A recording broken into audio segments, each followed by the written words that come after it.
The conference room fell silent as Victoria Sterling's words cut through the air like a blade. "You're not qualified," she said, her voice dripping with contempt. She stood at the head of the mahogany table, her white Armani suit pristine, her posture radiating the kind of authority that came from never being told no. "You're not qualified to breathe the same air as the people in this room, let alone advise them on corporate strategy." James Reed remained standing by the projector, his worn dress shirt a stark contrast to the designer suits surrounding him. His jaw tightened, but he didn't flinch. Around the table, 12 executives shifted uncomfortably, their eyes darting between the CEO and the temporary consultant who'd just presented a restructuring plan that would save the company $40 million. "Ms. Sterling," James began, his voice measured, "I understand you have concerns about my background." "Concerns?" Victoria laughed, the sound cold and sharp. "Mr. Reed, you show up here with coffee stains on your sleeve, driving a car that should have been scrapped 5 years ago, and you want us to trust you with our future? This is Sterling Industries, not a charity case." Someone at the table coughed. Another pretended to check their phone. James felt the familiar burn of humiliation creeping up his neck, the same feeling he'd learned to swallow every time someone looked at him and saw only what he'd lost, not what he'd sacrificed. But then Victoria made her mistake. "Where did you even go to school?" she sneered. "What possible experience could you have that makes you think you belong here?" James set down his presentation clicker. He looked directly at Victoria, and for the first time since he'd entered this building 3 weeks ago, he let her see past the tired eyes and the cheap tie. "I was vice president of strategic operations at Hartfield Global," he said quietly. "I turned around 3 failing divisions in 2 years. I was being groomed for COO when I was 30. And I walked away from all of it the day my daughter was born, because my wife died bringing her into this world, and someone had to choose her over a corner office." The room went dead silent. Victoria's expression froze, the color draining from her face. James picked up his laptop, closed it with a soft click. "You're right, Ms. Sterling. I'm not qualified. I'm not qualified to work for someone who measures a person's worth by the price of their suit rather than the quality of their ideas. I resign." He walked toward the door, his footsteps the only sound in the cavernous room. "Wait." Victoria's voice was different now, smaller, almost uncertain. James paused at the threshold but didn't turn around. "How?" she started, then stopped. "How did we get here?" He looked back over his shoulder, and for just a moment their eyes met. In that instant, Victoria Sterling saw something she'd never allowed herself to recognize before. The possibility that she'd been measuring the wrong things her entire life. "That," James said softly, "is a very good question." 3 weeks earlier, James Reed had been a different kind of desperate. He sat in his 12-year-old Honda Civic outside Emma's elementary school, staring at the envelope in his hands. The medical bill collection notice. The third one this month. $23,000 remaining from the emergency surgery Emma had needed last spring. The payment plan he'd arranged was barely keeping the collectors at bay, but it meant working 3 jobs and sleeping 4 hours a night. His phone buzzed. A text from Mrs. Chen, his neighbor who watched Emma after school. "James, I'm so sorry. My sister fell. I have to go to the hospital. Can you pick up Emma early?" He glanced at his watch. 2:15. He had a consulting presentation at Sterling Industries at 3. The temporary contract job had been a lifeline. Decent pay for strategy work he could do in his sleep. But Mr. Whitmore, the COO who'd hired him, had made it clear. Victoria Sterling was returning from her European acquisition tour today. She'd be reviewing all temporary contractors. One mistake, one absence, and he'd be cut. James closed his eyes, made the only choice he could, and texted back, "On my way." He'd reschedule somehow. Emma always came first. 20 minutes later, Emma burst through the school doors, her pink backpack bouncing, her face lighting up when she saw him. "Daddy!" She ran to him, her small arms wrapping around his waist. "You're early. Did you finish work?" "Something like that, sweetheart." He kissed the top of her head, breathing in the strawberry scent of her shampoo. 6 years old, and she'd already learned to read his moods, to worry about things no child should worry about. "Are we going to the park?" Emma asked hopefully as they walked to the car. "Actually, I need to stop by my office real quick, just to drop something off. 5 minutes, okay?" Emma's face fell slightly, but she nodded. She'd learned disappointment early, too. Sterling Industries' headquarters rose 40 stories above downtown, all glass and steel and modern ambition. James had worked in buildings like this once. Now he used the contractor entrance in the back. "Wait here, baby," he told Emma, settling her in a chair in the empty lobby. "Color in your book. I'll be so fast." Emma pulled out her crayons dutifully. "Okay, Daddy." James took the elevator to the 15th floor, his worn briefcase clutched tight. The presentation materials were on a USB drive in his pocket. If he could just leave them with Whitmore's assistant. Explain the emergency, maybe. The elevator doors opened to chaos. People rushed past him, their faces tight with stress. Someone was shouting from the corner office. James caught fragments. "She's back early. The reports aren't ready. Someone find Whitmore." He approached the receptionist, a young woman named Kelly who'd always been kind to him. "Kelly, is Mr. Whitmore available? I need to—" "James, you need to leave, now." Kelly's eyes were wide with panic. "Ms. Sterling called an emergency meeting for all department heads and consultants. If you're not in that conference room in 3 minutes, you're fired. She's already cut 2 people.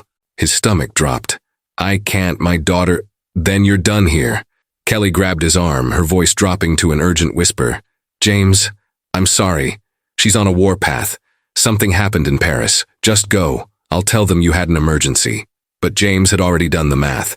$23,000 in debt, rent due in a week, Emma's asthma medication running low.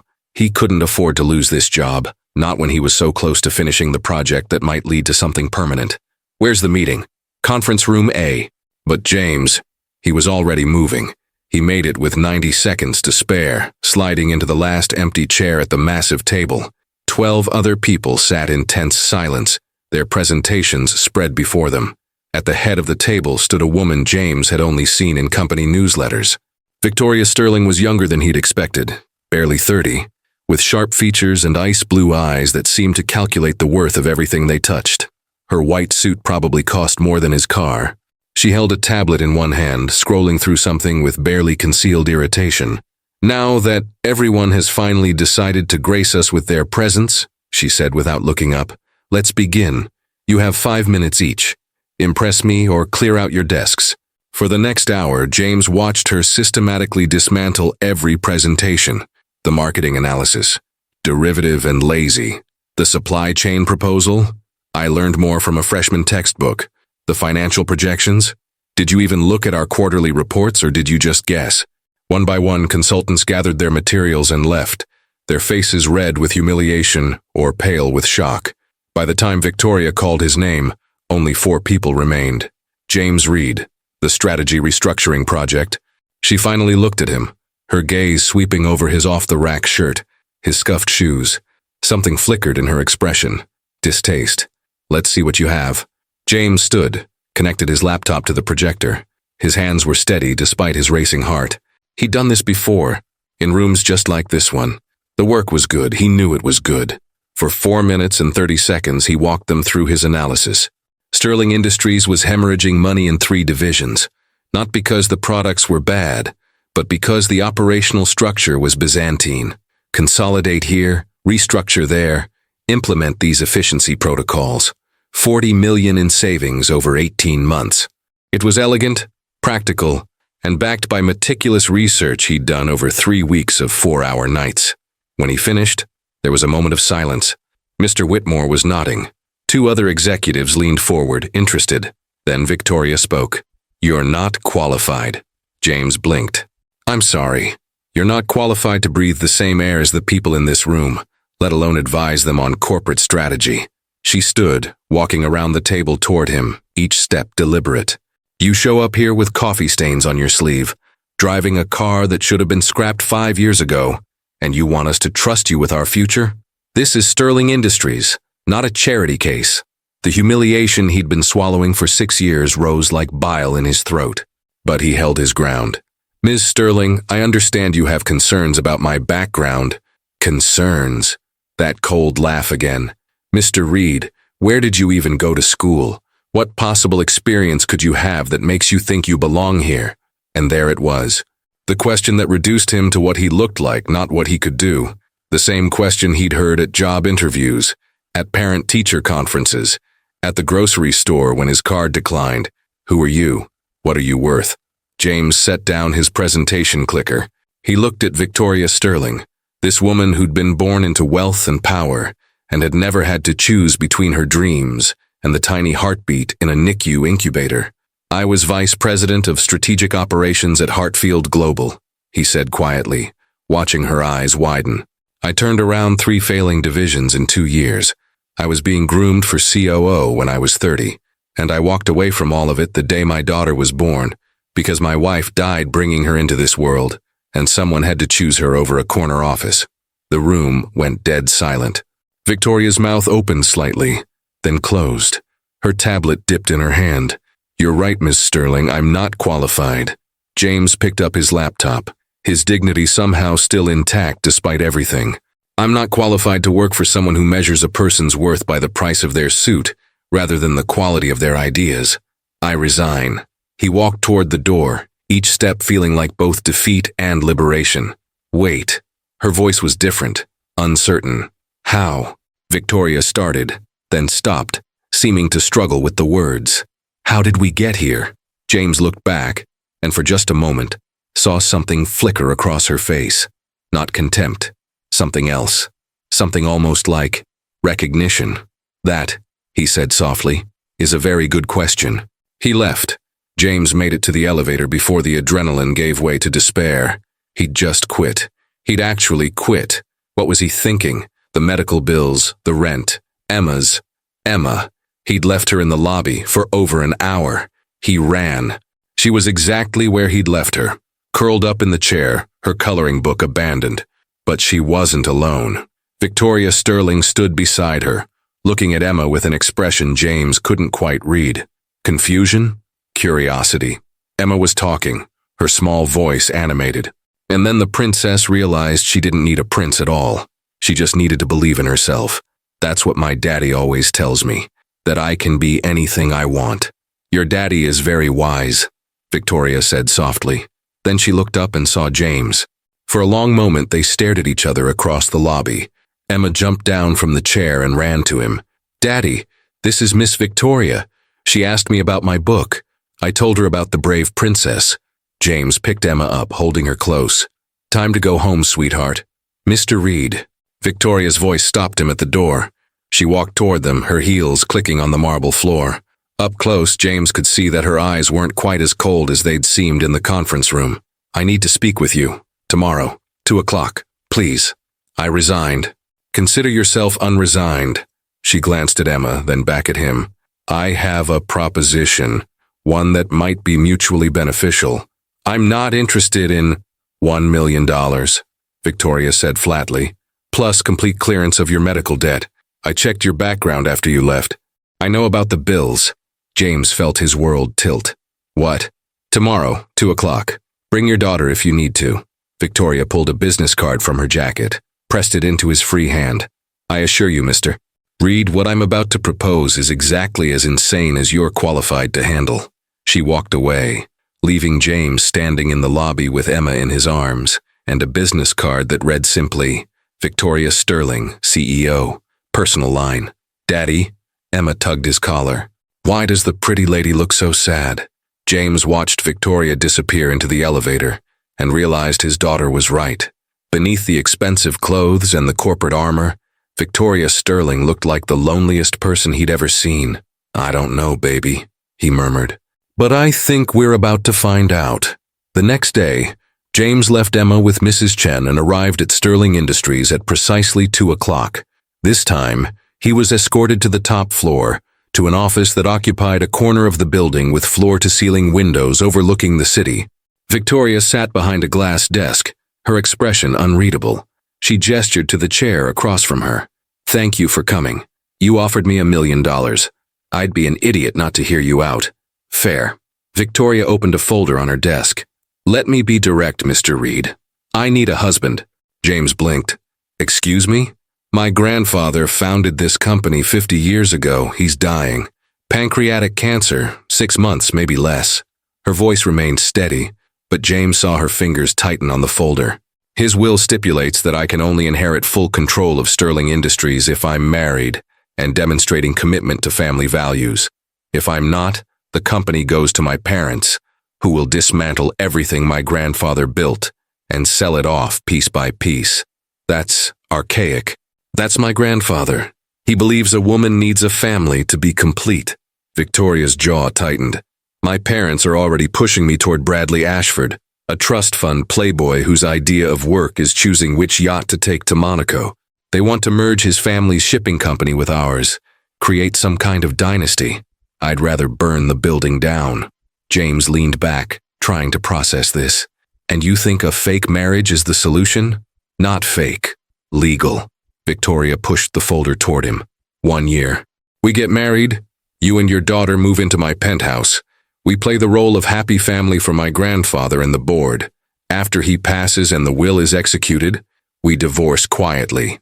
You get $1 million, full medical debt clearance, and I'll set up a trust fund for Emma's education. All of it. Why me?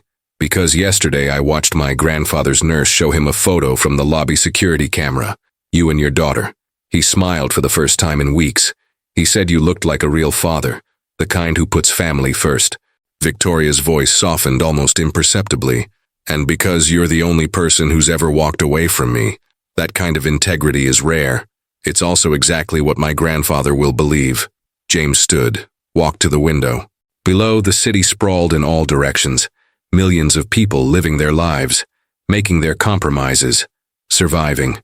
He thought of Emma's medical bills, her college fund that didn't exist, the apartment with the leak he couldn't afford to fix. What if we fall in love? He asked quietly. Behind him, Victoria laughed, the sound brittle. Mr. Reed, I assure you that's not a risk. I don't do love. I do strategy. James turned to face her. And what if Emma gets attached to you?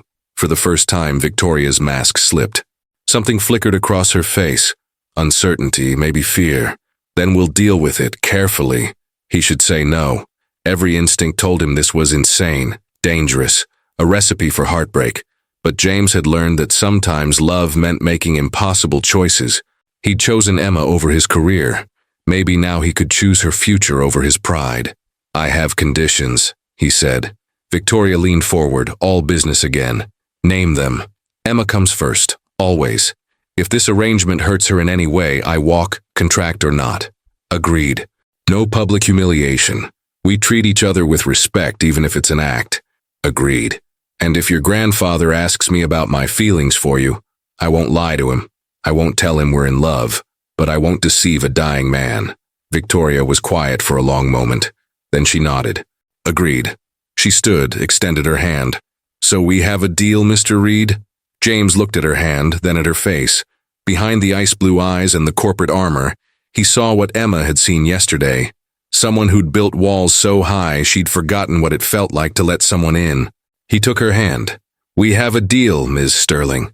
Neither of them noticed that their handshake lasted a moment too long, or that Victoria's fingers trembled slightly when she finally let go. Outside the window, the sun began to set over the city, painting the sky in shades of gold and red. Somewhere below, Emma was coloring another picture of brave princesses. And in that office, 40 stories up, two strangers made a bargain that would change everything they thought they knew about worth and love, and what it meant to be truly qualified for the things that mattered. The game had begun. The wedding happened on a Thursday afternoon in a sterile courthouse room that smelled of lemon cleaner and broken promises. James wore the only suit he owned, the one he'd bought for his wife Sarah's funeral 6 years ago. Victoria arrived in a cream-colored dress that probably cost more than his monthly rent, her hair pulled back in a severe bun, her expression as warm as the marble floors beneath their feet. Emma held James's hand, wearing her favorite purple dress with the sparkly butterflies. She kept looking up at Victoria with wide, curious eyes. Are you going to be my mommy now? Emma had asked that morning, her voice small and hopeful. James had knelt down, taken her small face in his hands. Victoria's going to live with us for a while, but it's complicated, sweetheart. Grown-up stuff. But you're getting married. That's what mommies and daddies do. He'd had no answer for that. How do you explain a business arrangement to a 6-year-old who still believed in fairy tales? Now, standing before the judge, James felt the weight of what they were doing settle over him like a lead blanket. The judge read the standard vows in a monotone voice. Do you take this woman? Do you take this man? In sickness and in health. Lies. All of it lies. I do, Victoria said, her voice steady. I do, James echoed, and slipped a simple gold band onto her finger. She did the same for him, her hands cold and quick. You may kiss the bride. They both froze. This hadn't been in the contract discussion.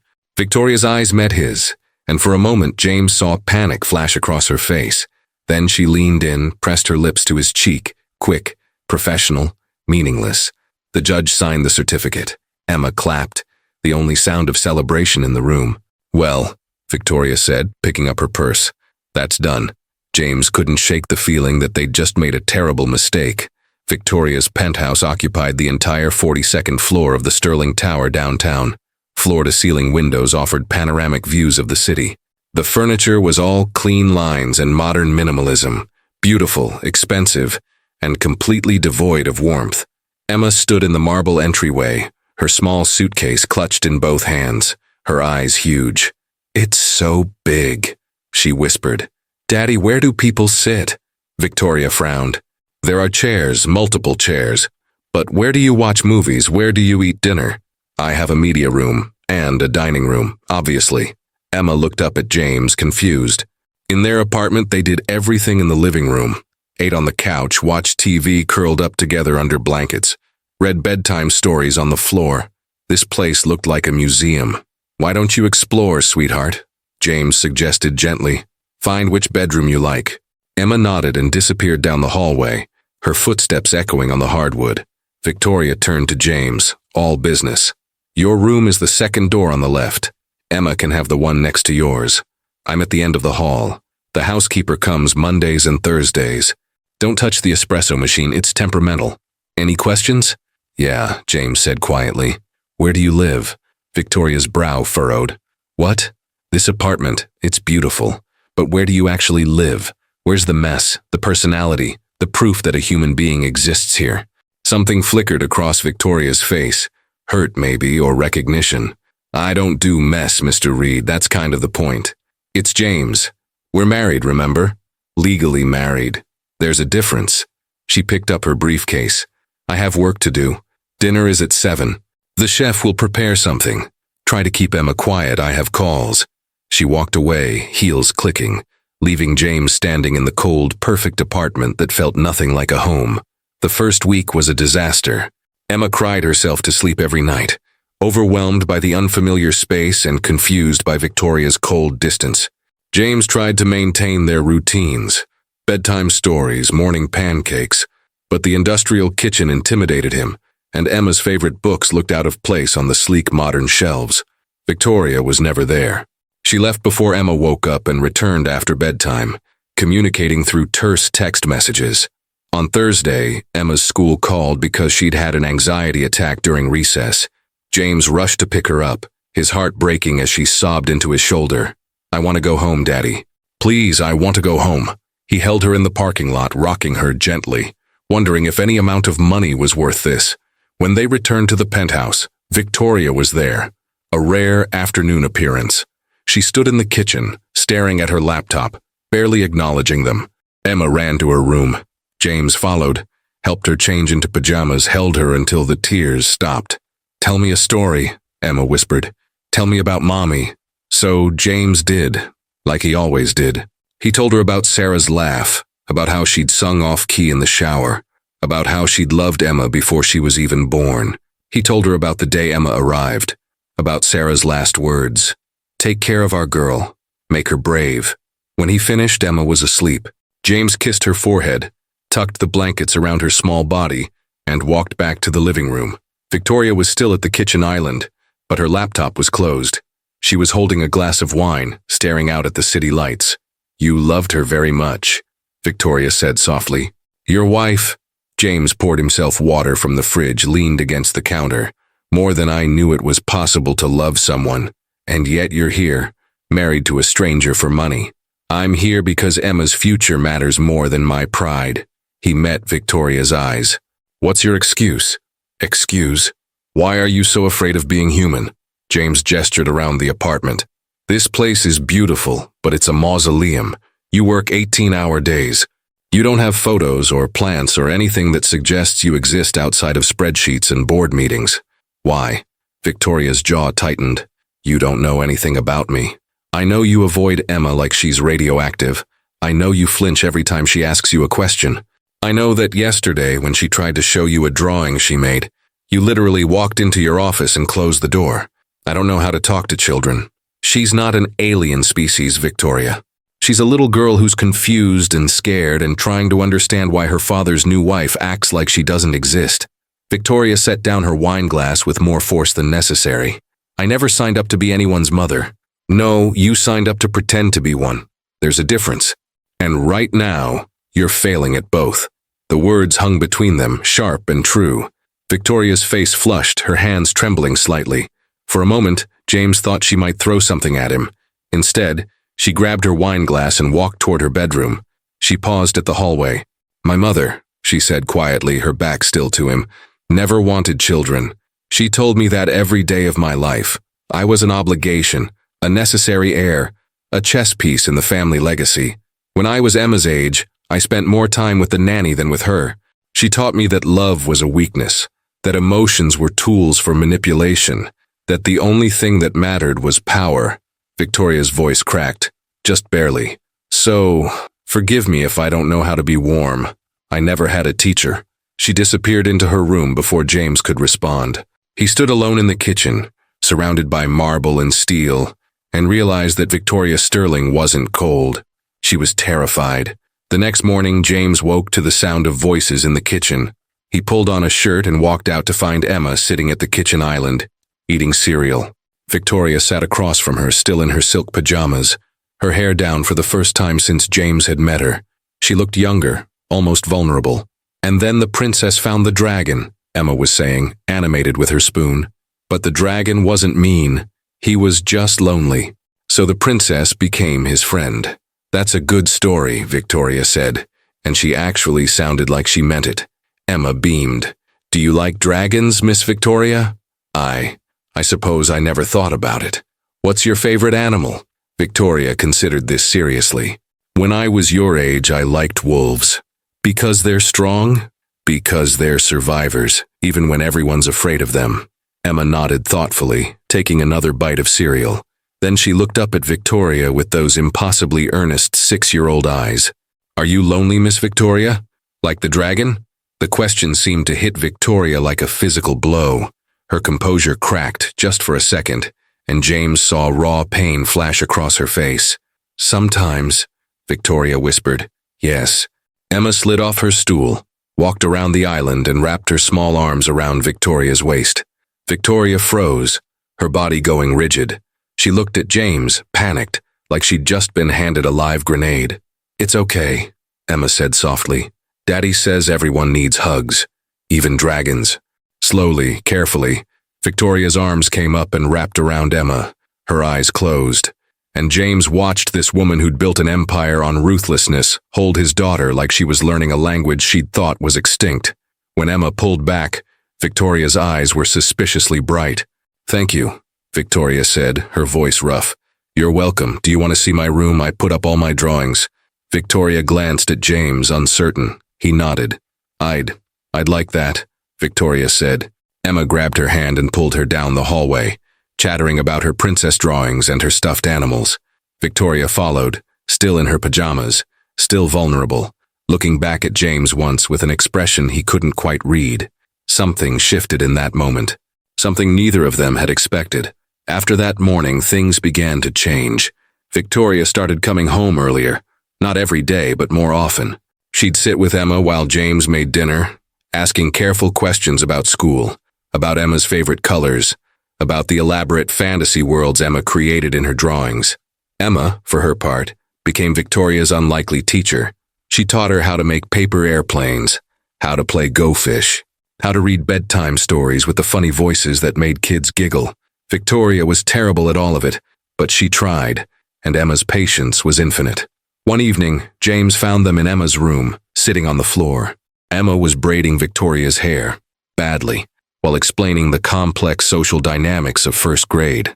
And then Sophia said that Madison said that I couldn't sit with them at lunch because I didn't have the right backpack. But Miss Rose said that wasn't nice, so now we all sit together and Sophia apologized with a cookie. A cookie, Victoria repeated, her tone serious. That's appropriate compensation for emotional damages. Emma giggled. You sound like a lawyer. I am a lawyer. Well, I have 3 of them. Do they bring you cookies when they're sorry? No, they send invoices. What's an invoice? A very boring kind of cookie. Emma dissolved into laughter, and Victoria smiled. Actually smiled. Not the corporate smile James had seen her use in meetings, but something real and unguarded. Their eyes met over Emma's head. Victoria's smile faded into something else. Something aware. James looked away first, his heart doing something complicated in his chest. The breakthrough came on a Wednesday night, 3 weeks into the arrangement. Emma woke up at 2 a.m., gasping for breath. Asthma attack. James was there in seconds, finding her inhaler, helping her through the breathing exercises. But it was bad, worse than usual, and Emma was crying, panicking, making it harder to breathe. It's okay, baby, I've got you. Just breathe. Breathe with me. The door burst open. Victoria stood there in an oversized t-shirt, her hair wild, her face pale with fear. What's wrong? I heard. She saw Emma struggling and moved instantly. What do you need? Call 911, James said, his voice tight. Tell them severe asthma attack, 6-year-old female, possible ER visit. Victoria grabbed her phone, made the call with perfect calm despite the terror in her eyes. Then she knelt beside Emma, took her small hand. Emma, look at me, Victoria said, her voice gentle but firm. You're going to be okay. Your daddy's here. I'm here. We've got you. Emma's eyes locked on Victoria's, desperate for something to anchor to. Breathe with me, Victoria continued, demonstrating slow, steady breaths. In and out. In and out. You're so brave, Emma. The bravest girl I know. Slowly, painfully, Emma's breathing evened out. The color returned to her face. She leaned into James, exhausted, but the attack was passing. Ambulance is 2 minutes away, Victoria said, still holding Emma's hand. They're coming, sweetheart, just in case. I don't want to go to the hospital, Emma whimpered. Daddy, I don't want to. I know, baby, but we need to make sure you're okay. Will you stay with me, both of you? James looked at Victoria. She nodded immediately. Both of us, Victoria promised. I'm not going anywhere. The ER visit turned out to be precautionary. Emma's oxygen levels stabilized, and by 4 a.m. they were cleared to go home. Emma fell asleep in James's arms in the waiting room. Victoria sat beside them, still in her t-shirt and sweatpants, her designer image completely abandoned. Thank you, James said quietly, for being there. You didn't have to. Yes, I did. Victoria looked at Emma's sleeping face, and something in her expression cracked open. James, I need to tell you something. Okay. When I was 8, my younger brother died. Pneumonia. My parents were at a charity gala. The nanny called them. They didn't come home until the next morning. Victoria's voice was flat, reciting facts to keep the pain at bay. I sat with him in the hospital all night, alone. I held his hand when he died. And when my parents finally arrived, my mother's first words were, "Did anyone see you crying? The press will be here." James felt his heart break for the child she'd been. After that, I learned not to need people, not to let anyone close enough to hurt me. It was safer that way. Victoria turned to him, her eyes glistening. But Emma, she looks at me like I matter, like I'm not just a title or a bank account. And tonight, when I heard her struggling to breathe, I felt something I haven't felt in 20 years. I felt terrified of losing someone. Victoria, I'm not good at this, she interrupted, her voice breaking. I don't know how to be soft or warm or any of the things a mother should be, but I want to try. For her. And maybe for me too. James reached over, took her hand. She didn't pull away. You already are, he said softly. You showed up tonight. That's what matters. Victoria squeezed his hand, and they sat there in the fluorescent-lit waiting room, holding hands while Emma slept between them, looking for all the world like a real family. After that night, the walls between them began to crumble. Victoria taught Emma about constellations, pointing them out from the penthouse windows. Emma taught Victoria about tea parties, insisting she use the fancy voice. They went shopping together for Emma's birthday, and Victoria let Emma pick out the most ridiculous princess dress in the store. Pink, glittery, with layers of tulle that made her look like a cupcake. "It's perfect," Emma declared. Victoria looked at the price tag and winced. Then she looked at Emma's glowing face and smiled. "It is perfect," she agreed. James watched them together and felt something dangerous growing in his chest. This was supposed to be fake, temporary, a business arrangement. But the way Victoria laughed when Emma told jokes wasn't fake. The way she'd memorized Emma's favorite breakfast wasn't business. The way she'd started keeping a change of clothes in her office so she could come home earlier wasn't temporary. And the way James's heart raced when Victoria smiled at him across the dinner table definitely wasn't part of the contract. The breaking point came on a Friday evening, 6 weeks into the marriage. Victoria's grandfather, William Sterling, requested a family dinner. He was dying faster than expected, and he wanted to meet his granddaughter's new family. The dinner was at the Sterling estate, a sprawling mansion that made the penthouse look modest. James dressed Emma in her princess dress. Victoria wore a navy dress that was elegant but softer than her usual corporate armor. They looked like a family. They felt like a family. William Sterling was exactly what James expected. Sharp-eyed despite his frailty, sitting in a wheelchair but radiating authority. He studied James for a long moment when they were introduced. "So you're the man who made my granddaughter remember she's human," William said, his voice rough but amused. "I think your granddaughter's always been human, sir," James replied. "She just needed a reason to show it." William laughed, a sound that turned into a cough. Victoria was at his side instantly, helping him with water, her hand gentle on his shoulder. The love between them was obvious, real, and it made James's chest ache. Then William noticed Emma hiding behind James's legs. "And who is this beautiful young lady?" Emma peeked out, shy but curious. "I'm Emma. Are you Victoria's grandpa?" "I am indeed. Would you like to see my garden? I have roses older than your daddy." Emma looked up at James for permission. He nodded, and she carefully took William's hand, the one not holding the wheelchair control, and walked beside him toward the French doors. Victoria started to follow, but William waved her off. "Let me have a moment with her. You stay with your husband." When they were alone on the terrace, Victoria leaned against the railing, looking out at the manicured gardens. "He's happy," she said softly. "I haven't seen him this happy since before the diagnosis. Emma has that effect on people. It's not just Emma." Victoria turned to face him. "He told me last week that he was wrong, about the will, about forcing me to get married. He said watching me with you and Emma, he realized that family isn't something you can mandate. It's something you choose." James stepped closer. "What are you saying?" "He's changing the will. I'll inherit regardless of my marital status. He said I've already proven what matters, that I can love something more than the company." Victoria's eyes shimmered with unshed tears. "You're free, James. When he passes, you can take the money and go. The contract's fulfilled." James should have felt relief, freedom. Instead, he felt like someone had hollowed out his chest. "And if I don't want to go?" Victoria's breath caught. "What? Emma loves you. You love her. I see it every time you look at her." James reached up, tucked a strand of hair behind her ear, the gesture intimate and terrifying. "And I—" "Don't," Victoria whispered. "Don't say it." "Why not?" "Because this was supposed to be fake. Safe. I don't know how to do real, James. I don't know how to be the person Emma needs or the person you—" Her voice broke. "What if I fail? What if I'm like my mother, incapable of—" James kissed her.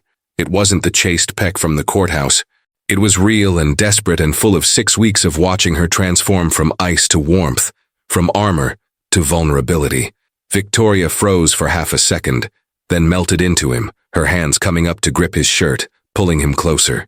When they broke apart, both breathing hard, Victoria's carefully constructed walls were gone. She looked at him with naked fear and hope.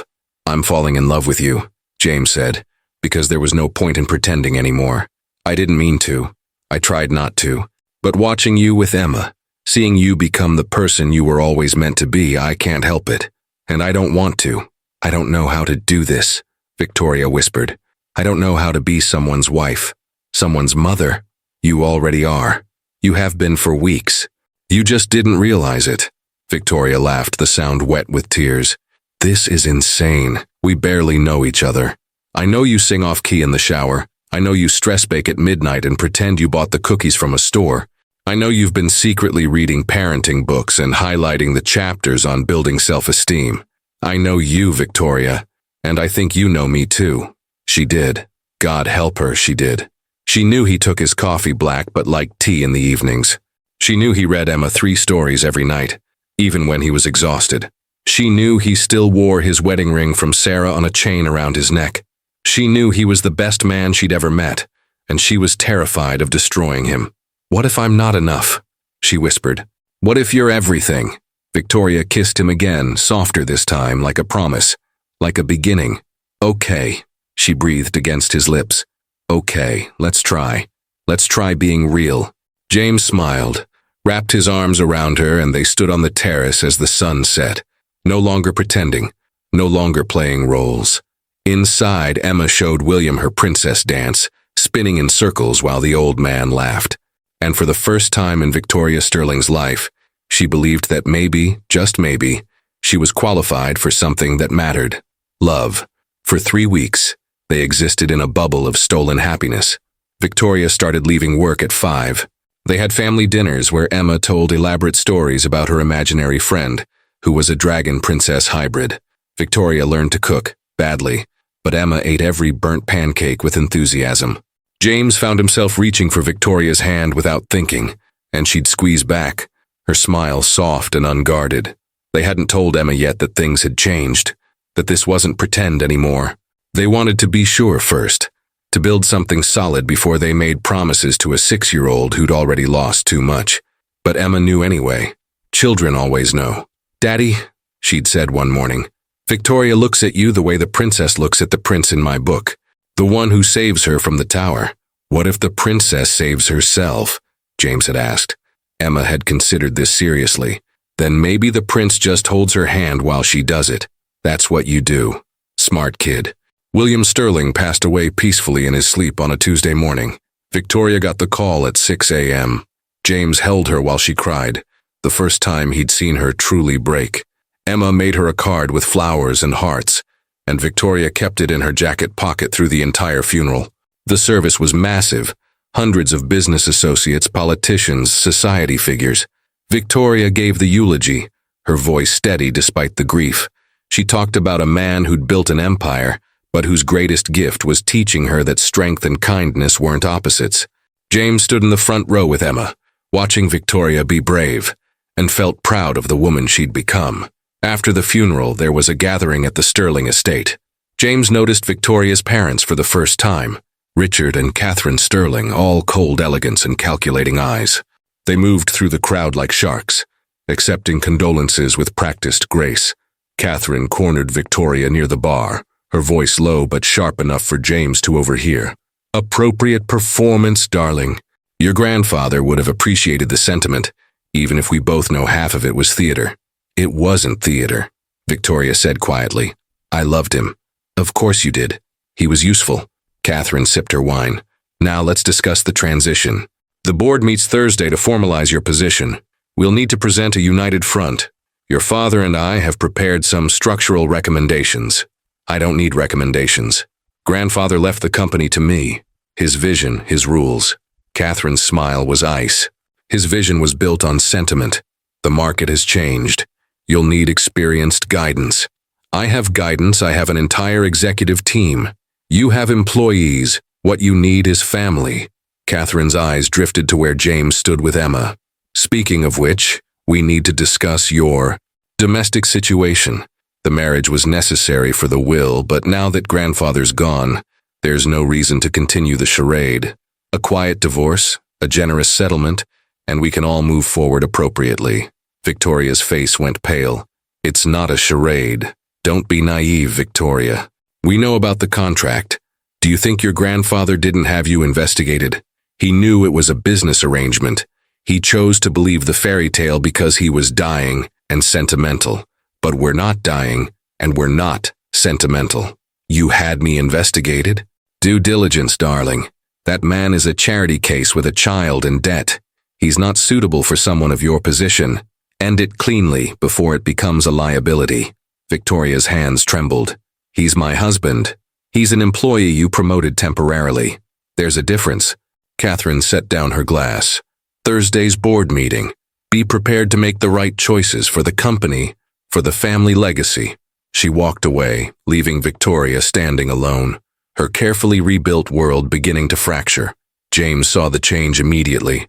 Victoria became distant again, working late, avoiding eye contact. When he asked her what was wrong, she smiled, that corporate smile he hadn't seen in weeks, and said everything was fine. Everything was not fine. On Wednesday night, James found her in the home office at midnight, surrounded by legal documents. She looked up when he entered, and he saw fear in her eyes. "They know," she said simply, "about the contract, about how this started." James's stomach dropped. "How?" "My parents had investigators. They've known for weeks, maybe longer. They're going to use it against me at the board meeting tomorrow. Paint me as reckless, emotional, unfit for leadership. And they're right. I let my emotions compromise my judgment. Victoria, that's not... They're going to attack you too. Your background, your debt, the fact that you're not from our world. They'll make you look like an opportunist who seduced me for money. And Emma," her voice cracked, "they'll drag Emma into it. Question my fitness as a stepmother. Use her to undermine everything." James knelt beside her chair. "Then we tell them the truth, that it started as an arrangement but became real, that we fell in love. Love isn't a defense in a boardroom, James. It's a weakness." Victoria turned away from him. "My mother was right. I built this on sentiment, not strategy. I put my personal feelings above the company's interests. That's exactly what they'll use to take control." "So what are you saying?" Victoria pulled out a document, slid it across the desk. "Divorce papers. I'm saying I release you from the contract. You'll get the full $1 million, plus the medical debt coverage, plus an additional $2 million for the inconvenience. Emma's education fund is set up, full ride, any school she wants. You'll never have to worry about money again." James stared at the papers like they were a bomb. "You're ending this. I'm protecting you, both of you. If we separate now cleanly, they can't touch you. I'll take full responsibility. Say I made a mistake, that I'm recommitting to the company. The story dies, you're safe, and Emma doesn't get hurt by the fallout. Emma will be devastated. Emma is 6. She'll adapt. Children are resilient." Victoria's voice was cold now, all business, but James saw her hands shaking. "This is the right choice." "For who?" "For everyone." Victoria stood, creating distance between them. "I need you to sign these, tomorrow, before the board meeting. It has to be clean. What if I don't want to? Then you're selfish." Victoria's eyes flashed. "Because staying means Emma becomes tabloid fodder. It means lawyers and investigators crawling through your life. It means her classmates' parents whispering about her father being a gold digger. Is that what you want for her?" The words hit like physical blows because they were designed to. Victoria knew exactly where to cut. "I want us to fight," James said quietly. "Together. There's no us to fight for. There never was.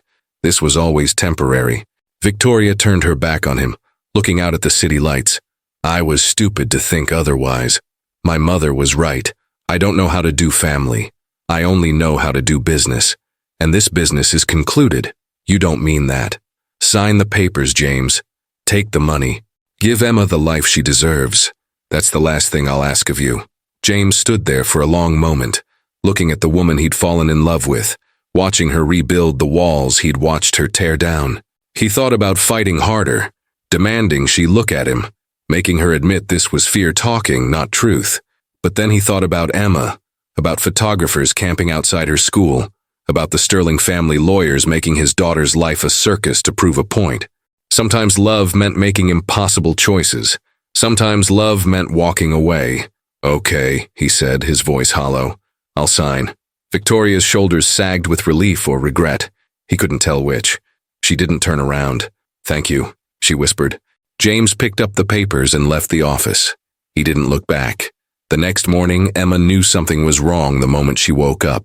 Victoria wasn't at breakfast. Her bedroom door was closed. James made pancakes alone, and they tasted like ash. "Where's Victoria?" Emma asked, pushing her food around her plate. "She had an early meeting, sweetheart. Is she coming back?" James's hands stilled on his coffee cup. He couldn't lie to her. "I don't know." Emma's eyes filled with tears. "She's leaving, isn't she? Like Mommy left." Emma, no, your mother didn't leave. She died. It's different. It feels the same. Emma's voice was small and broken. Everyone leaves. James pulled her into his lap, held her while she cried. He had no words to fix this, no way to explain that sometimes adults made terrible choices for what they thought were good reasons. His phone buzzed. A text from Victoria's lawyer. Meeting at 10 a.m. to finalize documents. Please bring signed papers. James looked at the divorce agreement on the counter, unsigned.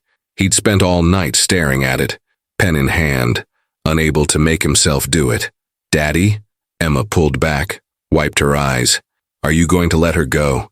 It's complicated, baby. No, it's not. Emma's voice had that matter-of-fact certainty that children possess. You told me that in the princess story.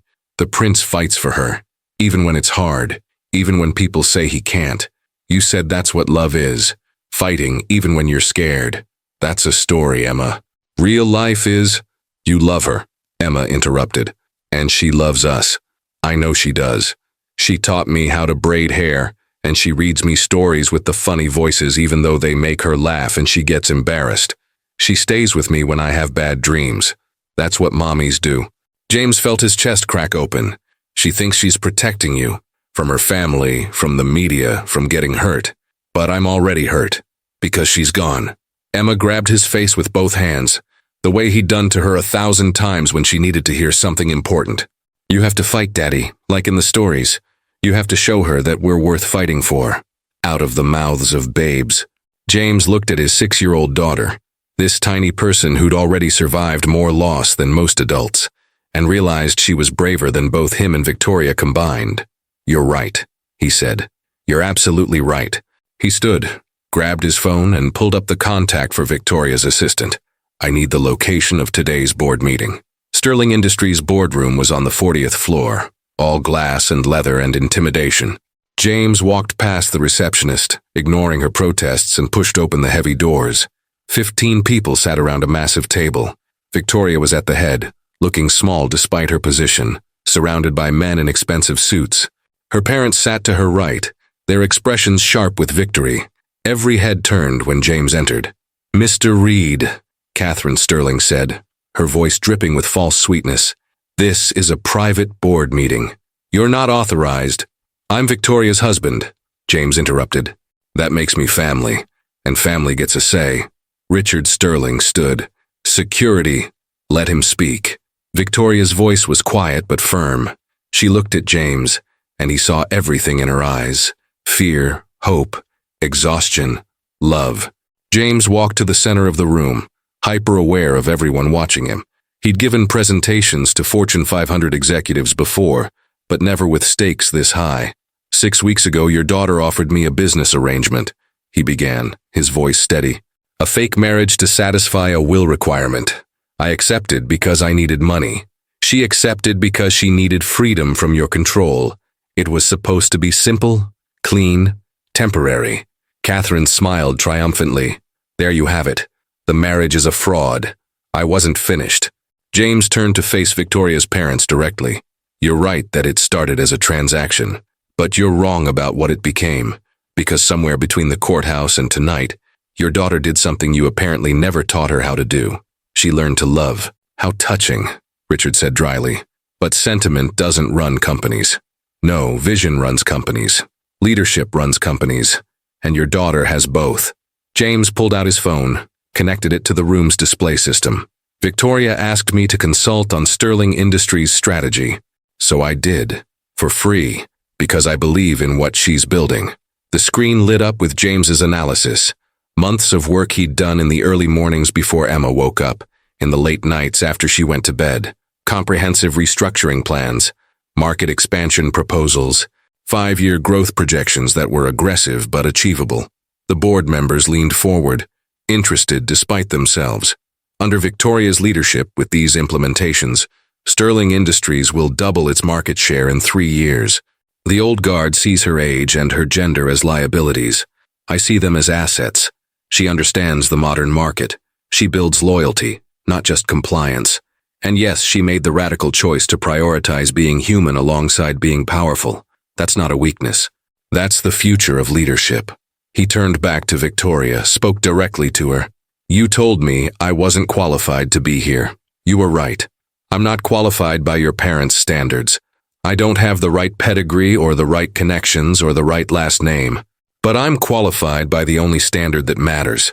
I'm qualified because I see you, not Sterling Industries' CEO, not the merger queen or the ice princess or whatever the media calls you. I see Victoria, the woman who stays up until midnight stress baking, the woman who learned how to read bedtime stories with funny voices because it makes a little girl laugh, the woman who's brave enough to tear down walls she spent her whole life building. Victoria's eyes glistened with tears. So here's my proposal to this board, James continued. You can side with the old guard, with people who see the company as a dynasty and family as a liability, or you can side with the woman who just proved she can run this company better than anyone else in this room. Your choice. Silence. Then from the back of the room, an older woman James didn't recognize spoke up. I've been on this board for 20 years, she said. William Sterling was my mentor, and he told me right before he died that Victoria was the best decision he ever made. Not because she followed the rules, but because she knew which rules to break. She looked at Victoria's parents. I vote to confirm Victoria Sterling as permanent CEO with full autonomous authority. Seconded, another board member said immediately. Then another, and another. Richard Sterling's face went purple. This is absurd. You're letting sentiment. We're letting results speak for themselves, the woman interrupted. The restructuring plan Mr. Reed just presented is sound. More than sound. It's brilliant. If Victoria has been working with him, that shows excellent judgment in surrounding herself with talent. Motion carries. The gavel came down. Victoria sat frozen, tears streaming down her face. She'd won. But when she looked at James, he saw the real question in her eyes. Had she lost him in the process? James walked to her chair, held out his hand. Come on, he said softly. Let's go home. Victoria took his hand, stood, and together they walked out of the boardroom. Behind them, her parents sputtered protests. Ahead of them, everything was uncertain, but their hands were linked. They didn't speak in the elevator, didn't speak in the car. The driver took them back to the penthouse in loaded silence. Only when they were inside, the door closed behind them, did Victoria finally break. I'm sorry, she sobbed, collapsing onto the couch. I'm so sorry. I thought I was protecting you, but I was just being a coward. I was so scared of failing you and Emma that I pushed you away. Just like my mother taught me. Push them away before they can leave. James sat beside her, pulled her into his arms. I know, and I'm not going anywhere. You should. You should take the money and run from this disaster of a family. I'm a mess, James. I don't know how to be a wife or a mother or anything except ruthless and cold. Stop. James tilted her chin up, made her look at him. You want to know what I see? I see a woman who learned to braid hair because it mattered to a little girl. I see someone who stayed up all night in the ER, terrified, but held it together because Emma needed her to be strong. I see someone who's fighting every instinct she was taught to believe in because she wants to be better. That's not cold, Victoria. That's the bravest thing I've ever seen. What if I can't do it? What if I fail? Then we fail together. That's what partners do. James kissed her forehead, her cheeks, the tears tracking down her face. You're not alone anymore. You don't have to be perfect. You just have to be here. Victoria kissed him then, desperate and grateful and terrified and in love all at once. I love you, she whispered against his lips. I love you so much it terrifies me. Good, James murmured back. Love should be terrifying. It means it's real. They sat there, holding each other, until they heard small footsteps. Emma stood in the hallway, her backpack still on from school, her eyes wide. Victoria? She said tentatively. Are you staying? Victoria stood, walked over, and knelt down to Emma's level. She took the little girl's hands. Emma, I need to tell you something important. When your daddy and I got married, it was supposed to be pretend, a business deal. But somewhere along the way, I fell in love with both of you. Real love. The kind that doesn't go away. Victoria's voice shook. I messed up. I got scared and tried to leave. But your daddy came and found me. He reminded me that families fight for each other. Even when it's hard? Emma asked, her voice small. Especially when it's hard. Victoria pulled Emma into a hug. I want to be your family, Emma. For real. Forever. If you'll let me. Emma pulled back. studied Victoria's face with that serious 6-year-old intensity. "Can I call you Mom?" Victoria broke again, tears streaming freely. "I would be honored." "Okay." Emma hugged her tight. "Okay, Mom." Over Emma's head, Victoria's eyes met James's. He smiled and she smiled back, and they both understood that this messy, imperfect, terrifying love was worth every impossible choice they'd made. They were a family, for real this time. Not because a contract said so, but because they chose each other. That night after Emma was asleep, James and Victoria lay in bed together for the first time in days. "Your presentation today," Victoria said softly. "The restructuring plan. When did you do all that work?" "Early mornings, late nights. Whenever I could." James traced patterns on her arm. "I wanted to help. Even if things didn't work out between us, I wanted you to succeed. Why? Because watching you become who you're meant to be is the most beautiful thing I've ever seen. And because I believe in you, Victoria. Not Sterling Industries CEO. You." Victoria was quiet for a long moment.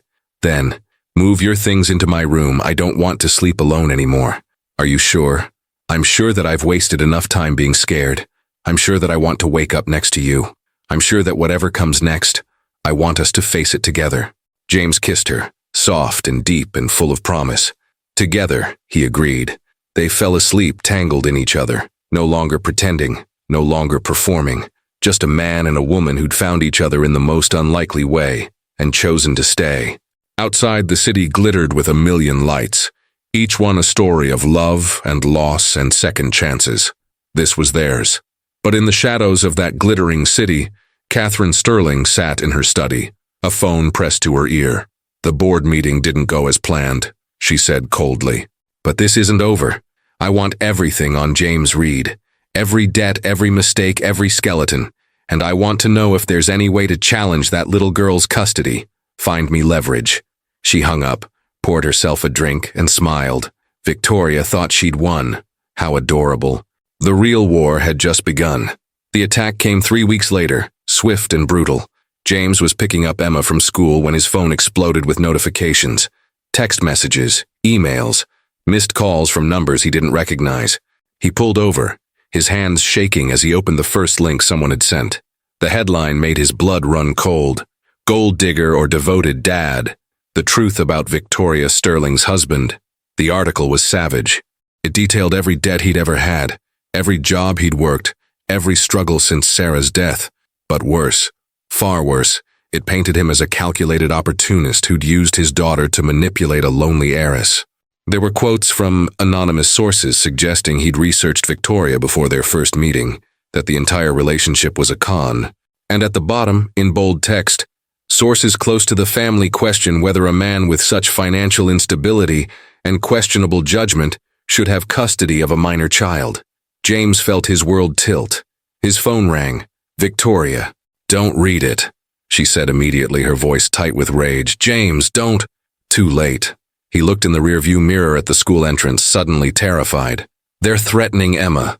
Victoria, they're actually threatening to take Emma. They won't. They can't. I have lawyers." "Your parents have better lawyers." James's voice cracked.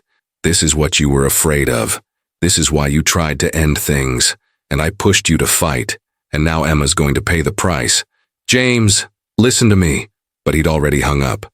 The next 72 hours were a nightmare. Photographers camped outside Emma's school. The principal called, concerned about the disruption to the learning environment. Other parents whispered and stared. One mother actually pulled her daughter away when Emma tried to play with her at recess. Emma came home crying. "Sophia's mom said I'm going to be taken away." She sobbed into James's chest. "She said you're not a good daddy because you don't have enough money." "Why would she say that?" James held her, his heart shattering into pieces. "Because some people are cruel, baby. And they don't understand that money doesn't make someone a good parent. Love does." But Emma's tears didn't stop, and James felt helpless in a way he hadn't since Sarah died. Victoria tried everything. She issued public statements defending James. She had her lawyers send cease and desist letters. She even confronted her parents directly in their mansion with James present. "End this," Victoria demanded, her voice shaking with fury. "Now." Catherine Sterling sat on her white couch, perfectly composed. And what, darling?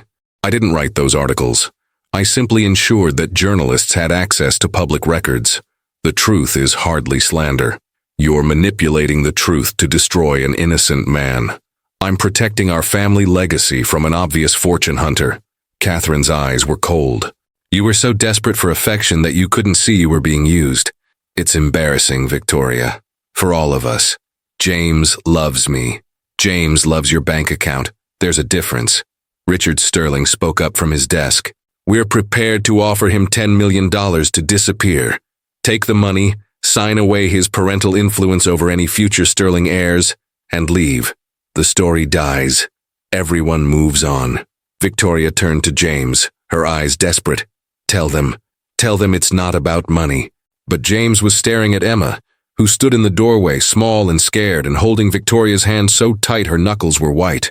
And he realized something terrible. Staying was selfish. Not because the accusations were true, but because Emma would grow up in this toxic environment, with photographers and whispers and people questioning her father's worth every day of her life.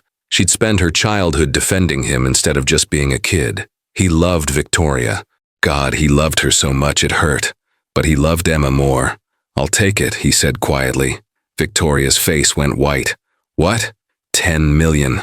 Full custody for me. You walk away. Clean break. James couldn't look at her. Emma and I will move out of state. Start over. Somewhere quiet where she can just be a kid. James, no. It's the right choice. He finally met her eyes and saw his own heartbreak reflected back. For Emma. Always for Emma. You're choosing to leave me? I'm choosing to protect her. There's a difference. James turned to Catherine. I want it in writing. The money in escrow. And a signed agreement that you'll never contact Emma, never investigate us, never interfere in our lives again. Catherine smiled, victorious. Done. My lawyers will have the paperwork ready by tomorrow. Victoria grabbed James's arm. Don't do this. We can fight. Together, please. We did fight, and they won. James gently pulled his arm free. I'm sorry, Victoria. I'm so sorry.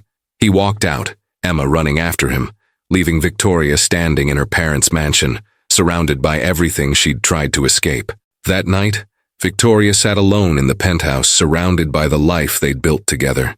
Emma's drawings on the fridge, James's coffee mug on the counter, the princess book they'd been reading together, bookmarked at chapter 7. Her phone buzzed. A text from her assistant. Board meeting moved to Friday. Your parents are calling for an emergency vote of no confidence. They have enough support to remove you as CEO. Victoria stared at the message, feeling numb. She'd lost everything. The man she loved. The child she'd come to think of as her daughter. And now, the company she'd fought so hard to protect. Her mother had been right all along. Love was a weakness. Emotions were liabilities.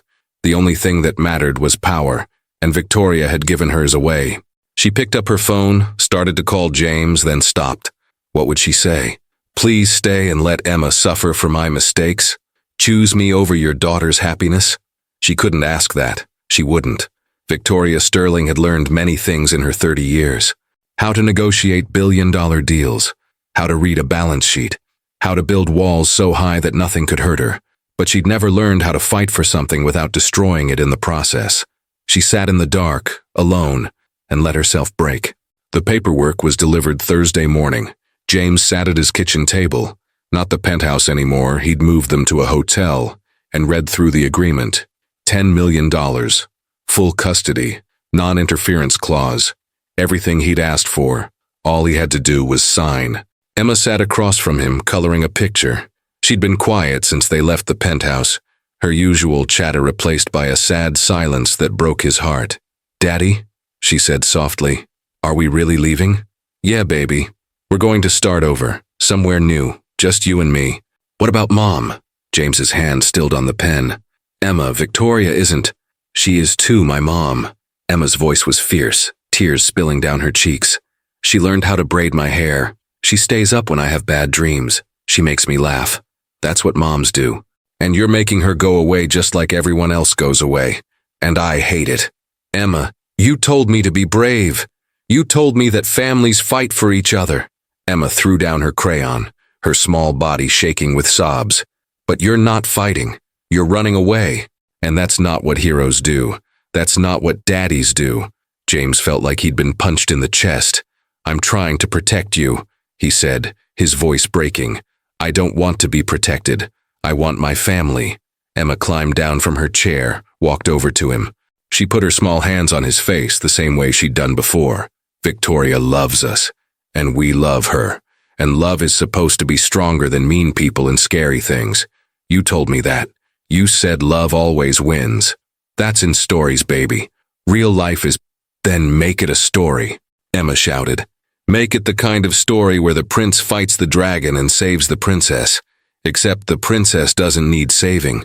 She just needs someone to stand next to her and be brave together. James stared at his 6-year-old daughter, this tiny person who understood love better than any adult in this mess. She was right. He'd been so focused on protecting Emma from the Sterling family's cruelty that he'd forgotten what he was teaching her by running away. He was teaching her that love wasn't worth fighting for, that when things got hard, you gave up, that powerful people always won. That was the worst lesson he could possibly give her. You're right, he said, pulling Emma into his arms. You're absolutely right. I'm sorry, baby. I forgot how to be brave. So, what do we do? James looked at the unsigned papers, then at the clock. Victoria's board meeting was in 2 hours. We remind your mom that she's not alone, he said, and then we show her parents what happens when you mess with our family. Emma's face lit up. Like in the stories? Exactly like the stories. James grabbed his phone, started making calls. But better, because this one's real. The Sterling Industries boardroom was packed. Every board member was present, along with several major shareholders and Victoria's parents, who sat in the front row like judges at an execution.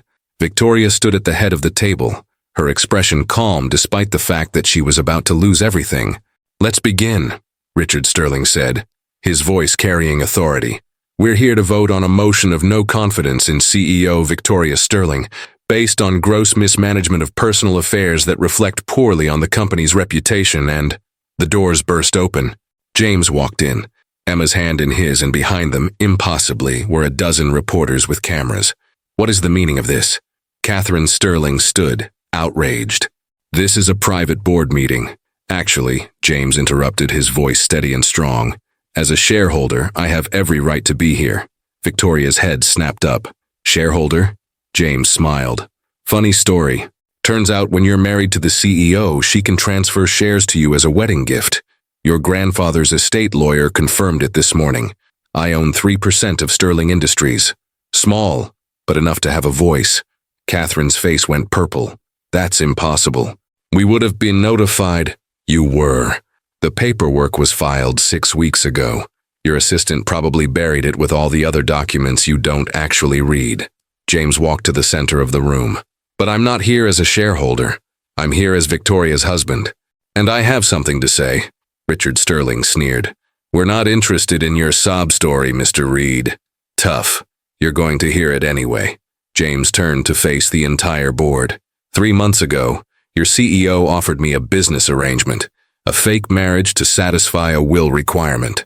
I was broke, desperate, and I took the deal. But something unexpected happened. I fell in love. Not with her money or her power or her last name. With her. He looked at Victoria, his eyes locked on hers. I fell in love with a woman who stress bakes at midnight and pretends she bought the cookies, who learned how to read bedtime stories with funny voices, even though it embarrassed her, who stayed up all night in the ER with a little girl who wasn't even hers because that's what love does, who spent her entire life being told she has to choose between being powerful and being human, and finally realized she could be both. Victoria's eyes filled with tears. Her parents want you to believe she's compromised, emotional, weak, and you know what? They're right about one thing. She did let her emotions affect her judgment. James smiled. She chose love over fear. She chose family over isolation. She chose to be the kind of leader who sees employees as people, not resources. And yes, that makes her different from every CEO who came before her. But different isn't weakness. Different is evolution. He pulled out his phone, connected it to the display. For the last 3 weeks, while her parents were destroying my reputation in the press, I was doing research. Real research. The screen lit up with documents. Sterling Industries' stock price has risen 17% since Victoria took over. Employee retention is up 32%. 3 major contracts were signed last month alone, deals Victoria negotiated personally. The company is thriving under her leadership, but her parents want you to focus on my tax returns instead of her quarterly reports. Murmurs around the table. Board members leaning forward, interested. So here's my question, James continued. Do you want a CEO who makes you money and builds a healthy company culture? Or do you want to reinstall the old guard who sees employees as expendable and innovation as risk? Because that's the real choice here. Not whether Victoria married the right social class. Whether you believe in the future or the past. Silence. Then Emma stepped forward. Excuse me, she said in her small, clear voice. Can I say something? Victoria made a choked sound, half laugh, half sob. Young lady, this really isn't appropriate, Catherine started. Let her speak, the older woman board member said firmly. I'd like to hear what she has to say. Emma walked to the center of the room, holding her drawing. I made this for Victoria, she said, holding up the picture. It showed 3 stick figures holding hands, James, Victoria, and Emma. Above them, a rainbow and a sun. This is my family. My daddy says family is people who love you even when things are hard. Victoria loves us. She teaches me things and makes me laugh, and she's not scared of my bad dreams. She's my mom. Emma looked directly at Catherine Sterling. My first mom died when I was born. I don't remember her, but Daddy says she was brave and kind. And he says Victoria is brave and kind too. So I don't understand why you're being mean to her. Don't you love your daughter? The question hung in the air, simple and devastating. Catherine's face crumbled just for a second, before the mask snapped back into place. But everyone had seen it. The crack in the armor. Emma walked to Victoria, handed her the drawing. Victoria knelt down, pulled Emma into a tight hug, tears streaming down her face. Thank you, sweetheart, Victoria whispered. Thank you for being braver than me. She stood, still holding Emma's hand, and faced the board. My parents are right about one thing, Victoria said, her voice strong despite the tears. I did let my personal life affect my professional judgment. I learned to care about the people who work for me. I learned that a company is only as strong as the culture it builds. I learned that leadership isn't about fear and control.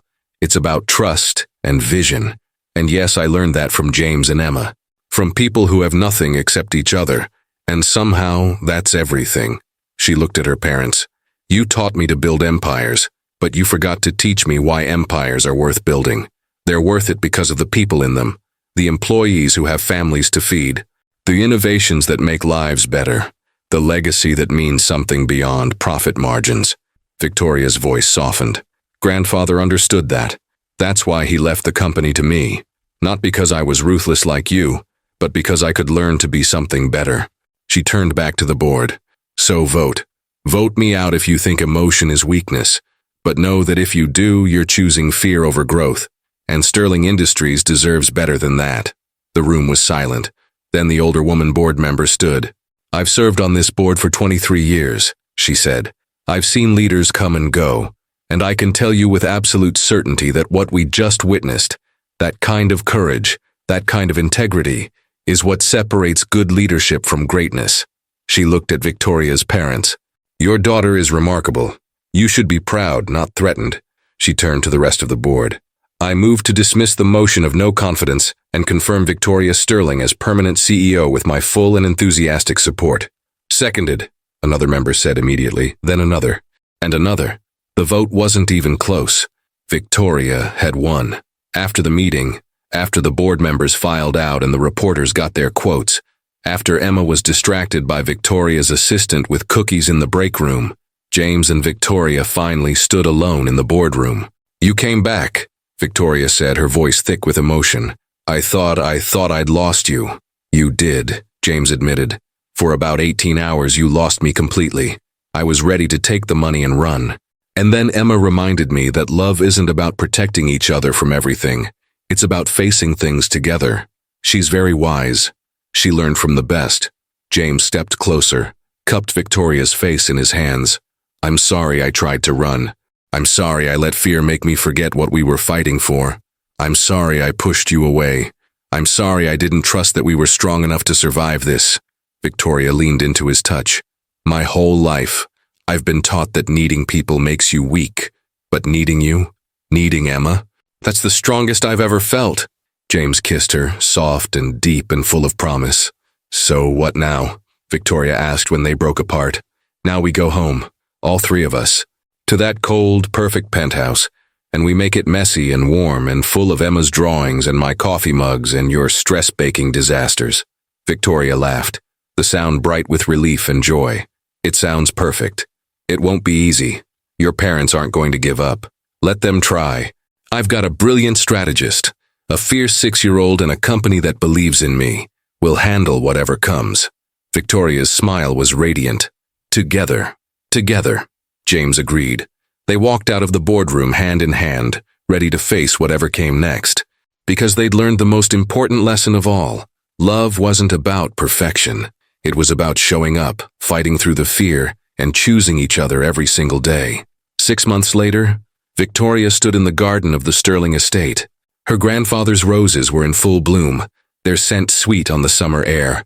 Emma ran through the rows, her laughter bright and pure, chasing butterflies. James stood beside Victoria, his arm around her waist, watching their daughter play. She's happy, Victoria said softly. She is. We all are. The Sterling Industries Board had just approved Victoria's expansion plan, the one James had helped her develop. The company was thriving. The media had moved on to other scandals. And Victoria's parents, after their failed coup, had quietly retired to their estate in the Hamptons, their influence finally broken. Emma ran back to them holding a dandelion. Make a wish, Mom, she said, holding it up. Victoria knelt down, looked at the little girl who'd taught her how to love, and at the man who'd shown her she was worthy of being loved. I don't need to, she said, pulling them both into a hug. Everything I could wish for is right here. That's cheating, Emma giggled. You're supposed to wish for something you don't have. Okay, fine. Victoria closed her eyes, held the dandelion up and blew.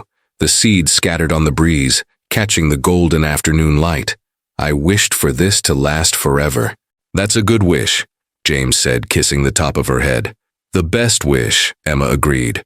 They stayed in the garden until the sun began to set, painting the sky in shades of pink and gold. A family that had been built on a contract and transformed by courage. A family that proved love was always worth fighting for, even when the odds seemed impossible. Especially then. Emma fell asleep on the drive home, curled up in the back seat. James carried her up to the penthouse. Their home now, warm and lived in and full of the beautiful mess of family life. He tucked her into bed while Victoria stood in the doorway, watching. When he finished, he took Victoria's hand and led her to their bedroom, the one they'd finally made theirs after 6 months of learning how to be married for real. Thank you, Victoria whispered as they lay in the dark, tangled together. For what? For not giving up on me, for teaching me what I was missing, for showing me that being qualified for the things that matter has nothing to do with money or status or power. And what does it have to do with? Victoria smiled against his chest. Love, courage, and the willingness to fight even when you're terrified. Sounds like you learned the lesson pretty well. I had good teachers. She tilted her head up, kissed him softly. Both of you. They fell asleep like that. Hearts beating in sync, no longer pretending, no longer performing. Just a man and a woman who'd found each other in the most unlikely way, and a little girl who'd taught them both what family really meant. In the morning, Emma would wake them up too early, demanding pancakes. Victoria would burn them, James would laugh, and Emma would eat them anyway, declaring them the best pancakes in the world. They'd go to the park. Victoria would push Emma on the swings while James took photos. They'd get ice cream for lunch because sometimes you needed to break the rules. They'd be a family, not because a contract said so, not because a will required it, but because they chose each other, every single day, through every challenge and triumph and ordinary moment in between. And that was the only credential that mattered, the only qualification that counted. Love.